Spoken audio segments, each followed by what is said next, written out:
Alright, what's going on, everyone? It's been a while, but I'm back, and because it's been a while, there is a lot of stuff out. I'm going to be discussing Kingdom Hearts news and Pokemon news because there is just so much. It's been a long time. I've been very busy with university work, but I'm gonna try and get as much out as I can before my holiday in just over a week now. Going to Disney World, so I'm gonna be trying my best to vlog as much of the holiday as well as possible. So hopefully some kind of vlog series will also be on its way, but we shall see how that goes. But for now, I'm going to be trying to pull out as many just normal reviews and reactions and sort of analysis videos as I can, and hopefully I will try my best to possibly make it a daily thing, or at least every other day of just throwing out either reviews, just gameplay, IRL, whatever,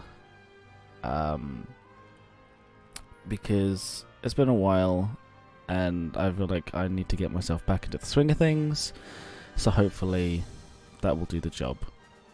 But for now, we're going to begin with some Kingdom Hearts 3 news, because there's quite a lot of it, and it's all fresh, it's all new. So let's just jump straight into it. The first thing I want to look at is obviously, due to the massive extent of information that Kingdom Hearts does cover, the entire franchise, a recap is something that many new players will be needing, because honestly, I won't be surprised if quite a lot of people just jump into Kingdom Hearts 3 straight away without playing Kingdom Hearts 1 and 2, or at the very minimum play 1.5, 2.5 and 2.8 as their tester to the game, and trying their best to absorb as much as they can from Birth by Sleep, Dream Drop Distance, yada yada yada.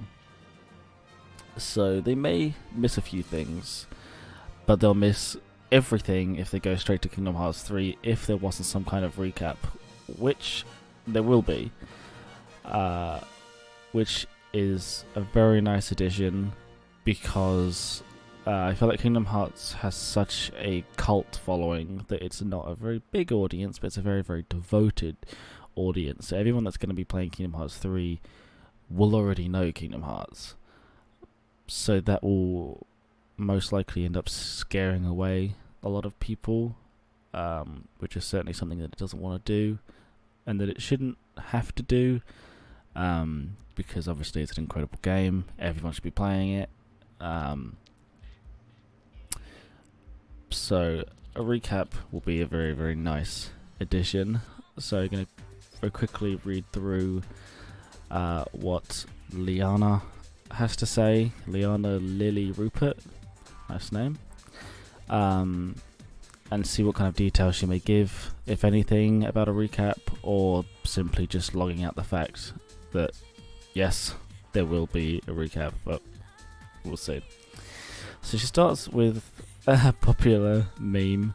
The popular meme goes, "It's been 84 years since the last Kingdom Hearts game, and for anyone familiar with the franchise, that time difference is a bit daunting." It certainly is. Whether you're new to the world of Kingdom Hearts or are like us and are in need of a serious refresher course, never you fear, Square Enix is here to help. Director Tetsuya Nomura recently sat down with the team over at VG247 to talk about the upcoming game and how they are making it easier to follow along with many plot changes of overall narrative, the overall narrative is seen. We have included several elements in Kingdom Hearts 3 to explain the story and get newcomers up to speed, the minimum required level of understanding. I'll say what I think about that in a minute. Including a series of videos to explain the story so far at the start of the game. Okay, Nomura told the site, I would be delighted if people who played Kingdom Hearts 3 took an interest in the series overall and went back to play the previous game as well. That would be incredible. And honestly, I think depending on how good Kingdom Hearts 3 is, it could have the power to do that. If people play Kingdom Hearts 3 and absolutely adore it, but then by the time they finish, they could think, I didn't really understand that scene, or I didn't really understand the character or the purpose of their character. Let's look up where they're coming from, and then they find that the main story for them is, say, Dreamed Up Distance, and then screw it, let's go back and play it. I certainly think Kingdom Hearts 3 has the power to do that. But going back to the point of getting them up to speed, the minimum required level of understanding, that kind of bugs me for a strange reason, that I feel like that kind of defeats the point. That if you play Kingdom Hearts 3 and you need... This is gonna sound drastic and kind of hypocritical, that if it's like if you need that crash course to get them up to speed without them actually putting the effort in, should you really be playing Kingdom Hearts 3? I know I'd probably get some hate from viewers for that, but I don't know, it just seems strange to me. It's like not watching a single Avengers movie, and the only Marvel movie you watch is Infinity War, and then complain to people why you don't understand what's happening, while there are other people around you that have committed and put effort into that and know exactly what's going on. I don't know. Let me know if you agree or disagree, and why, in the comments down below. That's phenomenal news. It is, because there are a lot of newcomers coming into the franchise that might not have access to older systems. True. That, and there's just so much ground to cover with all the spin-offs and how long it's been since the first game made its debut. It's nice to see the team looking out, and we really can't wait to see even more glow. Yeah. Kingdom Hearts 3 will be available on Xbox One, PlayStation, yep. Bringing out old information. Kingdom Hearts 3... Oh, there we go. It's sort of a rundown of it. Kingdom Hearts 3 tells the story of the power of friendship and light versus darkness, as Sora and his friends embark on a perilous adventure. Set in a vast array of Disney and Pixar worlds, Kingdom Hearts follows the journey of Sora, an unknowing heir to a spectacular power. Sora is joined by Donald Duck and Goofy to stop an evil force known as the Heartless from invading. Sora, Donald and Goofy unite with iconic Disney Pixar characters, old and new, to overcome tremendous challenges and persevere against the darkness threatening their worlds. A quick, brief rundown gets the point across. But, long story short, there is a recap coming. Good and bad things about it. Let me know what you think. Now, the next thing is the visuals. That if you've seen any of my other videos, I have said non-stop how good the game looks. I've seen countless trailers, and every single smidgen of gameplay that I see, I can't help but comment on how good the game looks. But apparently, it's going to look even better. According to Laura Kate Dale, it looks even better than the trailers make it look. That she played a demo at Gamescom that featured a level which has been shown off previously in trailers, themed around the world of Toy Story, the toy box. As someone who's jumped in and out of the series over the past few years, so not really committed. One thing that really caught me off guard is not done justice by YouTube streamed trailers is how gorgeous the new entry in the series looks. In the Toy Story level I played, the amount of attention to minor details like wear and tear on the toys alongside the overall visual quality made this easily the closest video games have come to creating a playable Pixar movie. Now that's a big point, and that's something to certainly not look over, because now with the kind of technology that we're having in all of these consoles, that we're getting pretty close, if not almost there. That I remember back in the day playing PlayStation 2, there were some cutscenes that were so far ahead of their time and looked like a movie, and that was on the PlayStation 2.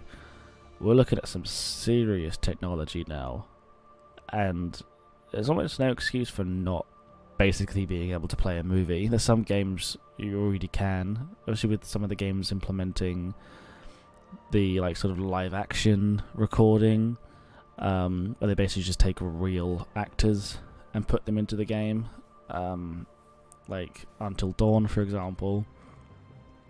And that's the reason why it looks insanely good, because it's basically a movie. So I feel like there's no reason why Kingdom Hearts 3 couldn't do that. In terms of gameplay style, Kingdom Hearts 3 plays pretty similarly to the game with the world's silliest title, Kingdom Hearts 3 0.2 Birth by Sleep: A Fragmentary Passage. You've got your standard Keyblade button, which can be spammed to combo hits of your sword-like melee weapon alongside magic attacks, and standard/link summons, which bring in Disney characters from various series. Okay. You can now also swap between different Keyblades during combat, with the trade-off being that sticking with just one charges a meter to power up special moves, but alternating allows you to switch up movesets and abilities, better adapting to the situation. It's basically a trade between versatility and the most powerful moves of a weapon, and it provides an interesting balancing act in combat. That's a very interesting point, because it's like, which situation needs which item? If you're fighting a boss, for example, do you need heavy attacks, so you keep with one and you use an ultimate attack to actually deal some damage? Or if you're fighting a horde of Heartless, of multiple different Heartless, and you need to switch up, that would certainly be an interesting feature. Kingdom Hearts 3 is still a ridiculous mashup of Disney characters and anime heroism, and now it's more polished than ever. I almost hesitate to say this, but after playing this, there's a chance the final game may well be worth the wait. Why would you hesitate? Like, that's just a fact at this point. Don't hesitate. Be confident, Laura. It will be. The last bit of Kingdom Hearts stuff that I want to look at is something I haven't actually seen. I've seen little bits and bobs throughout E3, for example, but I want to react to just the trailer itself of just the Pirates of the Caribbean footage. There was a lot in E3, and if you weren't keeping track perfectly and you weren't distracted at all, then you could see everything, but not a lot of people can do that. So I want to react to this, just see what I notice and what my comments are on it, and then I want to talk about some Pokemon news, some Pokemon Switch news, and finally, now I almost hesitate to say this, I want to do a very quick look on Gamescom. I'll tell you my opinion of Gamescom afterwards. But if you're a fan of it, if you liked this year's Gamescom, be prepared to be disagreed with. But for now, let's look at this.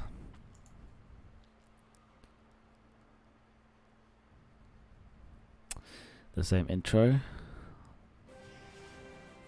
Yo ho, a pirate's Like, me. first 5 seconds. Oh, a pirate's Look like at the detail. Like, look at the stars in his eyes. Wow. That's actually just stunned me. Me. You usually don't get a close-up like that on these kind of characters. But the detail is all there. So good. Yep, you always did like this world. Still, Apparently he... it's a real shame we don't have a bigger. Oh. Nice, nice misleading of expectations there. Gonna be on this massive pirate ship and then he's back on the high wind. That's a callback for people who know who that is or what that is. Let me know. Your ship. Oh, look at that. So straight away that tells us which movies we're focusing on. Obviously, if you haven't seen the last few Pirates of the Caribbean movies, watch them because that's what this is based on. So there will be spoilers. So watch the movies first.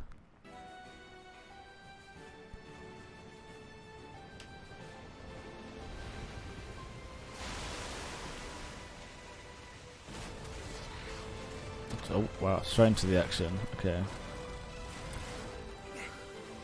I was gonna say that looked very Assassin's Creed Black Flag-esque, the cannon fire there, but obviously now they've added a little bit of a Kingdom Hearts touch with this extra flow.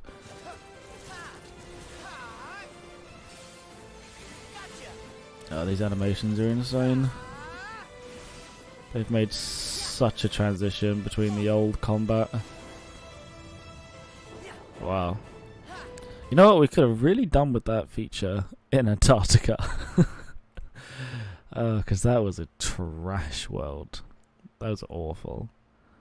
We could have really done with that. Sped the whole thing up.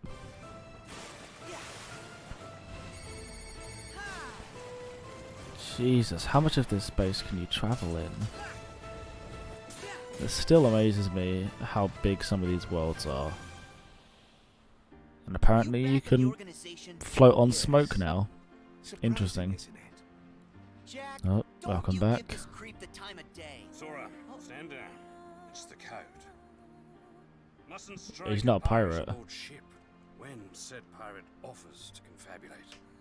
I'm looking for a box. He's not a pirate. Whatever. Hi, Herc. They have come for us. Wait. Oh no! No. Well, Aw. safer with me Rip staying aliens. up here. Oh, Please, go away. You know we can't do that. Typical anime style. The huge eyes. Yeah, and the whole time they were trashing our company in the process. You're following her. Maybe she's one of the 7 pure lights we need. So is there going to be a new Princess of Heart then? Because that was a quick comment, but that could have a lot of information in it. Because in Kingdom Hearts 1, that was the whole plot. That they needed the 7 Princess of Heart. But now, that's what, 7 pieces of light? 7 pure lights we need. 7 pure The lights. new 7 hearts. Yeah, Now, set your heart interesting. And at That's the creepy. end, you'll finally realize what destiny has in store for you. He's gonna die. In fact, your reward might be right No. around the corner. Hey, Axel. Hey, liking the look. She looks so young there. I don't know.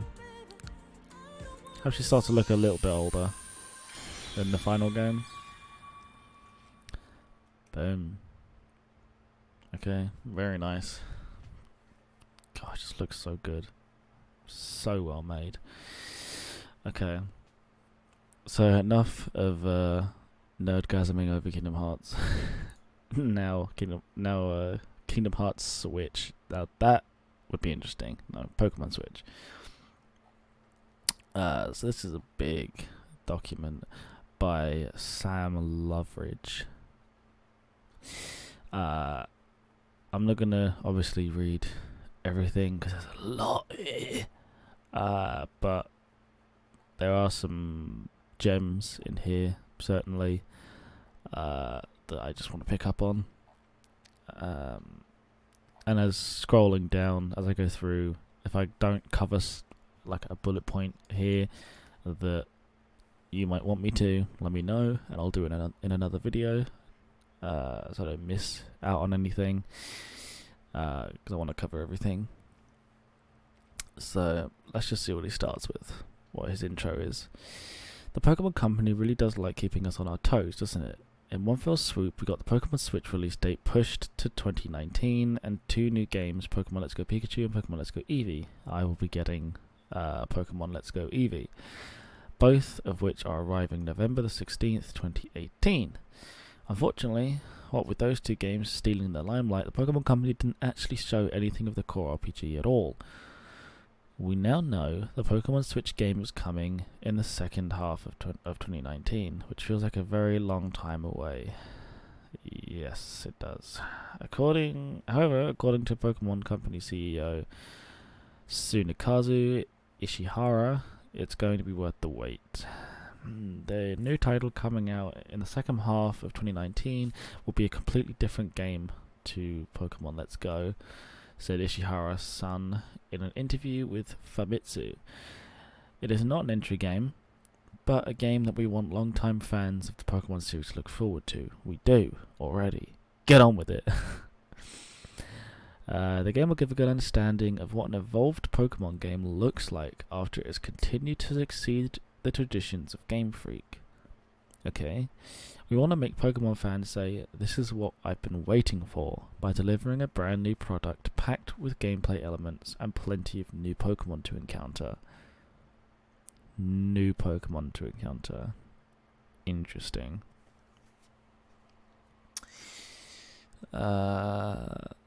Yeah, this is a sad title.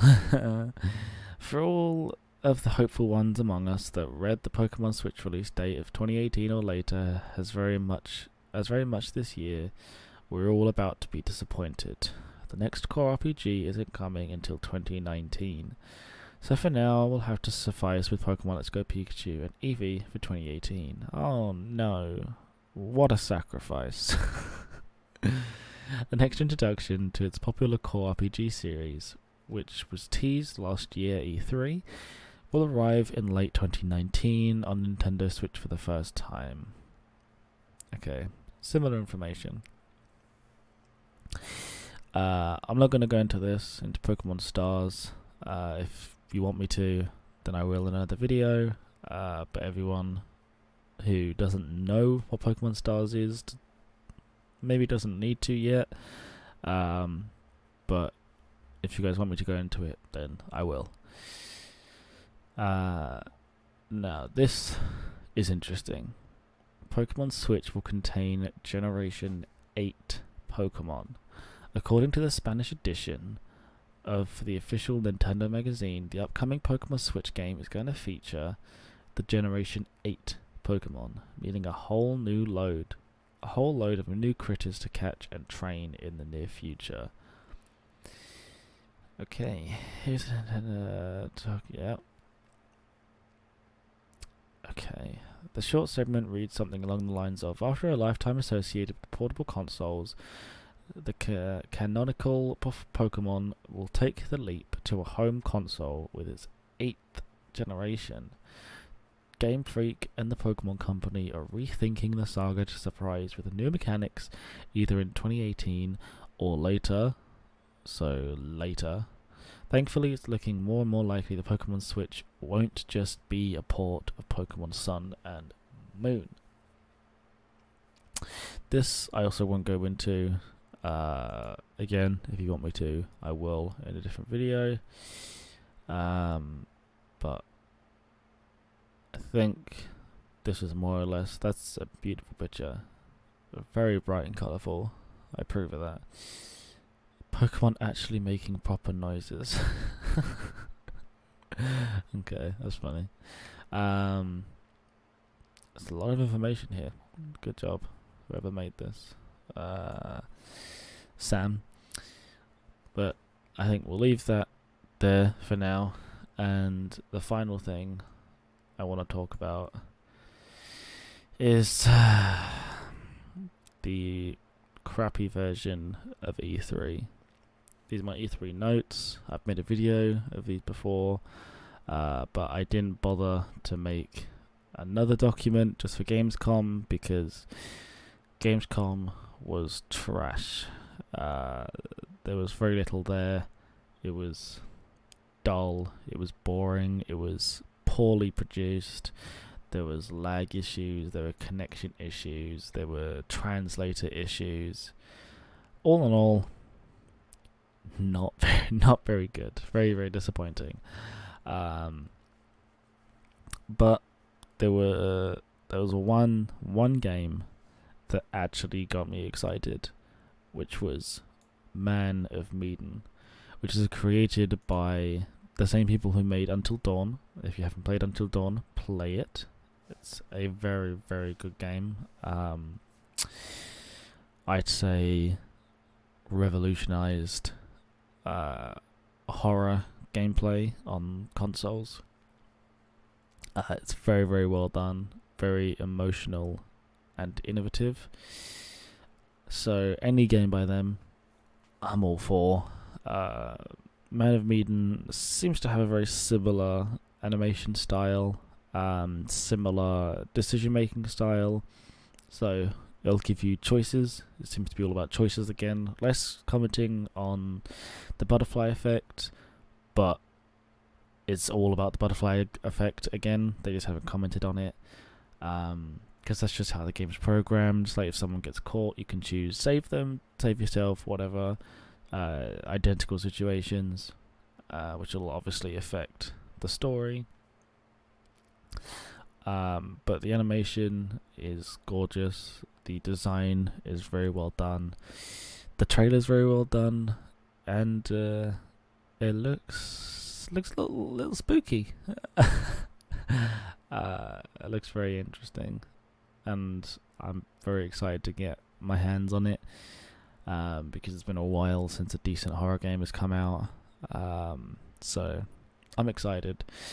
But Life is Strange was obviously old news. The Settlers, I mean, it's an old game remade. If you're a fan of The Settlers, you'll be excited about it.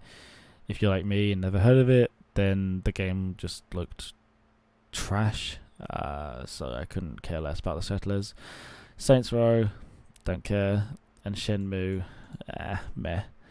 Desperados was probably the only other game that was actually interesting, but not enough for me to really care about. But Man of Medan, big game, I'm excited, but it just goes to show that Gamescom, E3, whatever, I'm not going to keep trashing on it. As I said, if you liked Gamescom and if you're excited for any of the Gamescom games, let me know which games you're excited for and why. But I'm not going to trash on it too much anymore. I feel like I've said my piece. And for now, I think we'll keep looking forward to more information. But until then, thanks for watching and have a great day.